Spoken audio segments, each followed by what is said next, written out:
Hey guys, today I'm going to go over a upper body workout and talk about modifications, give you tips on form and technique on how to perform these movements correctly. So starting off here, I'm showing you a band pull apart, which obviously you perform with a resistance band, or if you have like a tube that has the handles, you can also use that.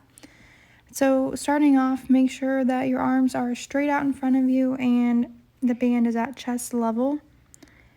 Again, keep those arms straight, do not bend them. Also, keep that core nice and tight. So tuck that pelvis forward to keep a neutral core. Also, squeeze the legs and glutes to enhance that core tightness, and that's gonna all help prevent you from arching that lower back. Also, focus on squeezing the back of those shoulders as you pull and slowly returning to that start position out in front.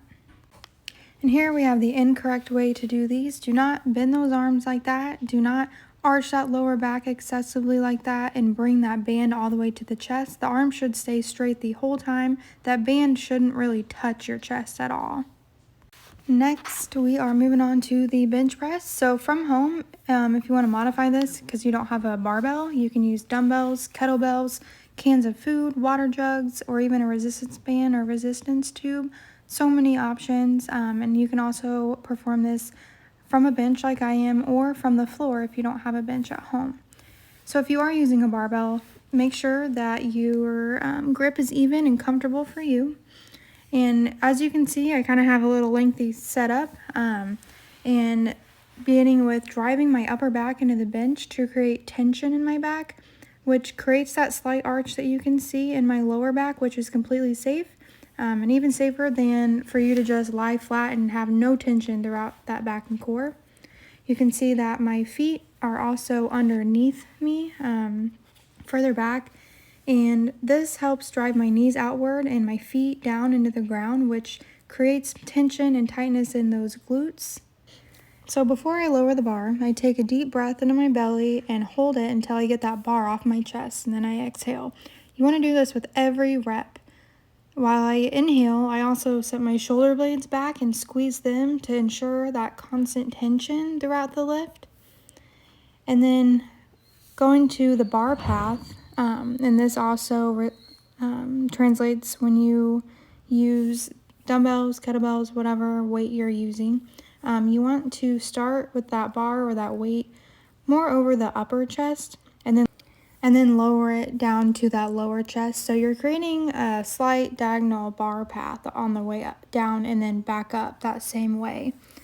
And then if you are using dumbbells or other types of weights where you're holding one in each hand, ensure that you bring the weights together as you press upward. And then I will go over this a little more later on during another exercise. Next, we have the standing overhead dumbbell press. Again, modifications. You could use a barbell if you have one. You can use kettlebells, cans of food, water jugs, and a resistance band or resistance tube. You can also perform this seated instead of standing. So if you're going to perform it standing as I'm showing here, start with that weight right above your shoulders. Take a big breath in, embrace that core, squeezing your glutes and legs. Tuck that pelvis forward to prevent arching that lower back, just like I talked about before. Press that weight up and together overhead and exhale. Again, you want to brace before every single rep. Make sure you fully straighten the arms overhead and make sure you bring them all the way back down, and don't cut yourself short by limiting the range of motion and not lowering them all the way. And then here coming up, I'm going to show you what you don't want to look like. See how I'm cutting myself short and not lowering the weight all the way. And then I'm excessively arching that lower back to get that weight overhead. This indicates that the weight is too heavy. Next, we have the incline chest press. So from home, you can use different types of weights, kettlebells, cans of food, water jugs, or a resistance band or resistance tube. And this can also be performed from the floor, seated on the floor, leaning back at a slight angle against the couch, a chair, or the wall to create that incline. So as you can see, that setup is similar to that flat bench press that I showed in the beginning. My upper back is pushed back against that bench and tight. My feet are under me to create that glute glute tension or tightness, and I'm driving my feet down into the ground, driving those knees outward. So start with the weight over your chest, just like with the barbell bench press or the flat bench press that I showed earlier. Take that big breath and brace your core before you lower the weight, and exhale as you press back up. As you lower the weight, don't excessively flare your elbows out. Keep them slightly tucked, and then lower the weight to the outside of your chest or around the armpit area. Again, you don't want to cut yourself short and not go down all the way. And then as you press up and together over that chest and squeeze your chest. Next is a dumbbell side lateral raise. So from home, you can use other weights like cans, water jugs, also resistance bands or resistance tubes. So start off by slightly leaning forward at the hips and bending the knees. Start with the arms in front of you instead of at the side of your legs to increase your range of motion. Same bracing tips as I've been explaining. Take a big breath into your belly before you begin the lift, so before you raise your arms, and then exhale after you raise them. Initiate the raise by leaning out with your elbows, keeping your arms slightly bent and raising to shoulder level, not any higher. And really control that weight on the way back down. Don't just drop them. And if you're excessively swinging your body forward to raise the weight, then the weight's too heavy. And here's what you don't want to look like. You don't want to initiate or lead out with the wrists and hands, because that's going to cause them to really come up above that elbow way too much. And then you're basically almost raising backward versus out to the side.